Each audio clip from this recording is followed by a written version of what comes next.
episode. The Magic of the Lost Temple, Episode 1. Nooni was a 12-year-old tomboy who loved all forms of physical activity, whether it was walking, climbing, jumping, or hiking. She was a foodie, but wasn't interested in cooking. She was not fond of TV or cartoons either. Sometimes, she watched Chota Beam, but only when her parents told her to do so. She didn't like surfing the internet or playing computer games. If she couldn't be outdoors, she preferred to read. Unlike most other girls, she didn't care about the clothes she wore or the way she looked. Her father, Dr. Shekhar, bought her dresses, skirts, hairbands, and girly accessories, but Nooni usually preferred wearing a t-shirt and leggings. When she was younger, she had long, curly hair that her mother, Usha, used to insist on plaiting every day. But as she grew older, she opted to cut it so that it fell to her shoulders, much to the disappointment of her mother, who was proud of her daughter's thick, long hair. Nooni loved braiding her hair and tying brightly colored bows at the ends of her two plaits. There was nothing Usha could do to change her mind. Once Nooni decided to do something, nothing could stop her. Now, Nooni's real name was Anushka, but everyone called her Nooni. It was easy to spell and Nooni liked it. Today was a big day for her. She was a 7th grade student of a CBSE English medium school called Kendriya Vidyalaya in Bangalore and was about to get her yearly report. As soon as the teacher handed her the report card, Nooni closed her eyes and prayed to God in a last-minute attempt to bribe him into giving her a good rank. While she didn't care much for how she was placed in the class, she knew that her father was very sensitive about it and she wanted to make him happy. With hesitation, she finally opened her eyes and turned to the first page of her report card. Her eyes searched impatiently to see her rank in class. Finally, she saw a 2-digit number 10. She had ranked 10th in her class. Oh, Dad is going to be disappointed today, she thought. Absent-mindedly, Nooni looked up and saw her friend Ramya jumping with joy. Immediately, she knew that Ramya had come first. Nooni smiled. She was happy for her friend and got up to congratulate her. Soon, she was surrounded by her friends. Everybody was either talking about the rankings or their plans for the 10-week summer holiday. Some were going to attend swimming classes, while others were taking courses in art, music, or dance. But Nooni's parents had other plans. It was time to board the school bus. Nooni said goodbye to everyone and began thinking about her summer plans as the bus began the journey home.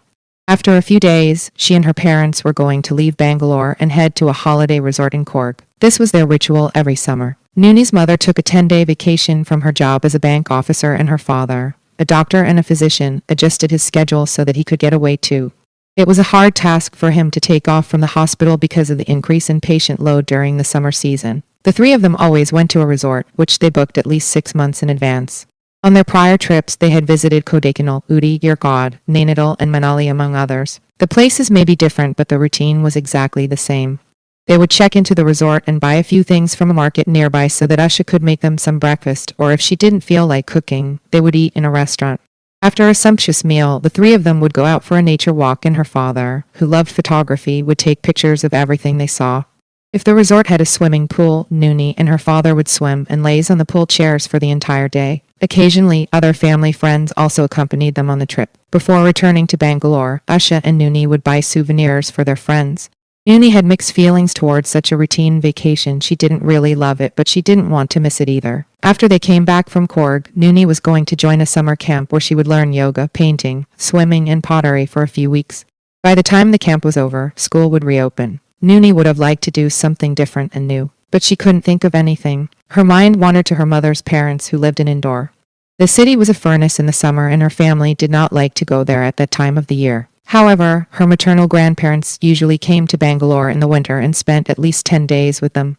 Sometimes, Usha took Nooni for a week to Indore during the Diwali holidays, but Nooni never felt comfortable there. Though her family spoke Kannada at home, the main language spoken by the people in Indore was Hindi. Moreover, it was a little different from the Hindi she studied in school. Maybe that's why she didn't have any friends there. Dr. Shekhar practiced in a nursing home. He was the son of a farmer and belonged to a small village called Samanehali, which was located on the banks of the Varada River in North Karnataka. Dr. Shekhar's parents still lived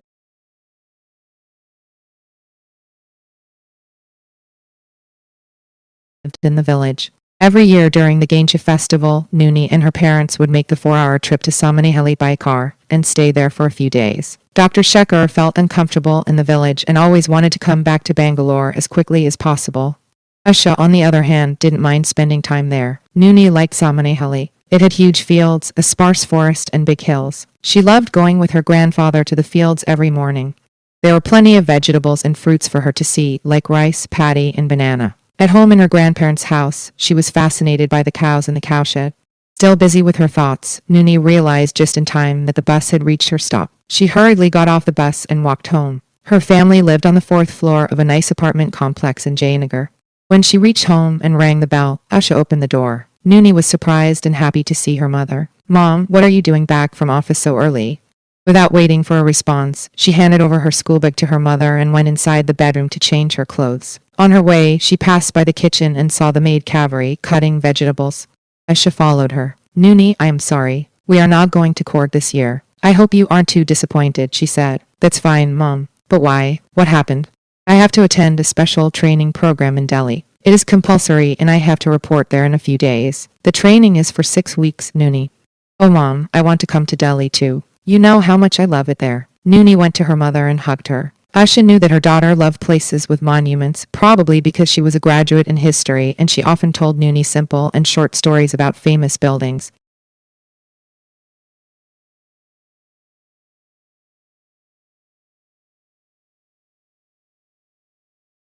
A few years ago, Shekhar had been invited to speak at a 4-day conference in Delhi and Usha and Nooni had accompanied him. While Shekhar spent his days working, Usha and Nooni went to see the Qutub Minar, the Red Fort and Humayun's tomb. Nooni was enchanted by the stories behind the old buildings. "No, my child," Usha said a little sadly. "I can't take you. I have to stay in a shared room with another colleague. Also, Delhi will be very hot right now." "Hotter than indoor, of course," said Usha. "Then I will have to spend my entire vacation in summer camps," declared Nooni unenthusiastically. "No, that may not be necessary," Usha said thoughtfully. "Let me think about this a little bit and figure out where you can stay for 6 weeks. Give me some time. I will talk to your father."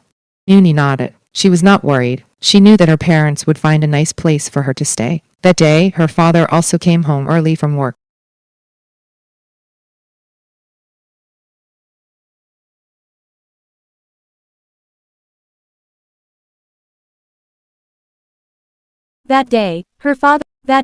Her father also came home early from work. By then, Kaveri had finished cooking and left. Their routine was precise. Every weekday morning, Usha got up early to make breakfast and lunch for the family. The three of them ate breakfast, after which Nooni rushed to catch her school bus. Usha went to her office by scooter while Shekhar took the car to the hospital. Both the parents came back by lunchtime to eat together. Then, Usha would immediately leave and Shekhar would rest in the afternoon and go back to the hospital in the evening for consultation. He usually came back at night or sometimes even later, depending on the number of patients. Weekends were a different story. Saturday was a half day for both mother and daughter. So Usha took Nooni swimming in the evenings. Sunday was the much dreaded homework day. While Nooni slogged, Shekhar would relax and meet friends or help around the house. Kaveri came in the evenings every day, cleaned the house, cooked and left. Everything was like clockwork in their house and life. Nooni found it very boring. At the dinner table that night, the subject of discussion was Nooni and where she could stay for 6 weeks. But even after a half hour, her parents couldn't decide. After Nooni had finished dinner, Usha suggested, "Why don't you go to the living room and watch Chota Bheem?" Nooni understood that her mother wanted to distract her and went into the living room. Still, she could overhear her parents talking in the next room. "Shall we send Nooni to indoor?" Usha asked her husband. "No, she's not used to the terrible heat there. But it's also true that I can't look after Nooni by myself for 6 weeks. Maybe I should call my parents."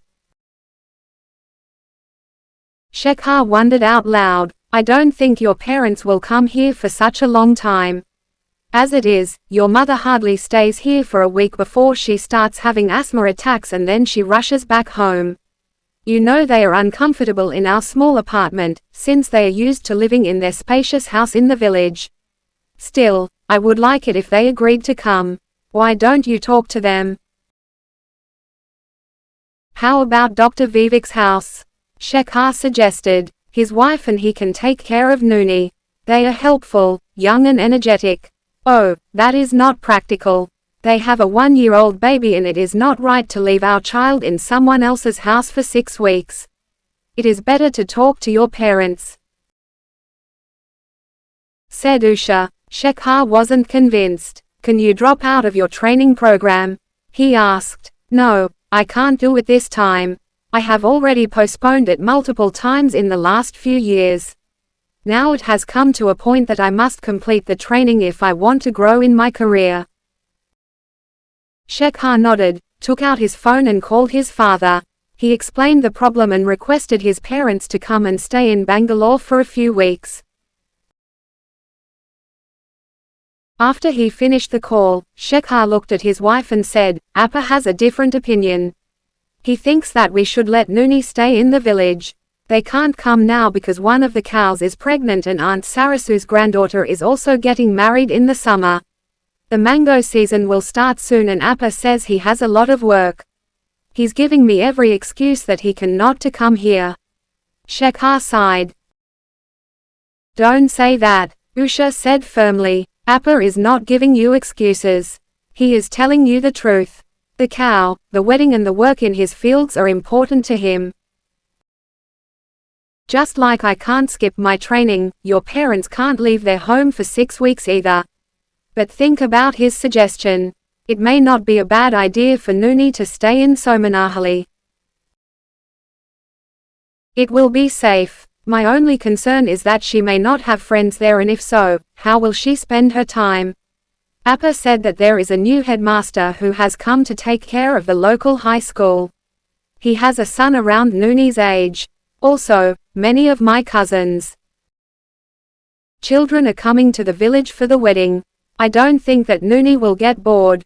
Why don't we ask Nooni for her opinion directly?" Usha smiled and nodded. "Nooni," both the parents yelled together. Though she was still watching Chota Bheem, Nooni knew exactly what was going on. She wondered whether she should go to Vivek uncle's house or to her grandparents in the village. In the end, she thought that it would be better to stay in Somanahali because of the wedding in the family, the cattle in the cowshed, the vast fields that she could play in and the river that she could swim in. She went to her parents and declared, "I will go to Aja's place." Usha heaved a sigh of relief but remained a little concerned at the thought of sending her daughter away for so long. Shekhar was quiet. "In that case, it is decided." Usha turned to Nooni and said, "We will sleep early tomorrow and the next morning, your dad will drop you to Somanahali. You should both leave by 6 so that your father can get back to Bangalore the same day. I will pack your bags for the trip and a few things for Aja and Aji too." "That's a good idea," said Shekhar. "I will ask Vivek to come with me so that I don't get bored on the way back." Usha patted Nooni on her head and both of them headed back to the living room to watch the last few minutes of Chota Bheem. It's the end of The Magic of the Lost Temple. See you in episode 2 of The Magic of the Lost Temple.